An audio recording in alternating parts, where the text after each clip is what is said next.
Today on BRStv we have our 13th episode of the Neptune Apex series. In this episode we're going to go over configuring the control type heater and chiller using Apex Fusion. Hi, I'm Ryan, host of BRStv, where each week we cover a new topic related to reefing. This week we're going to check out the control type heater and chiller on the outlet configuration of Apex Fusion. These are both pretty straightforward and probably the easiest control types within the configuration tools. Let's start by selecting the control type heater. It's highly advisable to set the fallback to off. This will cut the power to the heater if the controller to ever get disconnected from the Apex for some reason. Select the probe you want to use for this. The probe does have a plastic cap on it, which is somewhat similar to the caps on the pH and ORP probes, but this cap is not designed to come off, so don't bother trying. In most cases, you only have one temperature probe and it will be labeled Temp.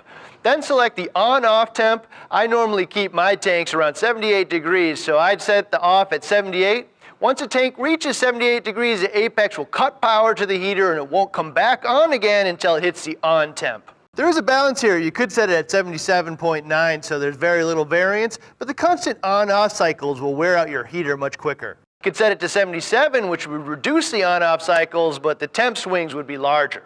Rather than one large heater, I normally try to use two mid-size heaters and set one to 77.8 and the other to 77.7, which will reduce the volume of cycles for at least one heater and the speed at which the temp changes. The control type chiller is basically the same thing in reverse. You still want the fallback off. Same temp probe as a heater control in most cases, and since chillers aren't cheap, you might want to check with the manufacturer about the proper temp cycling. You don't want the compressor and the chiller turning on and off every time there's a couple tenths of a degree change in aquarium temperature. It's likely that you'll set this at 1 to 2 degree variance depending on the type of tank and brand of chiller. Most chillers and heaters will have their own temperature controls.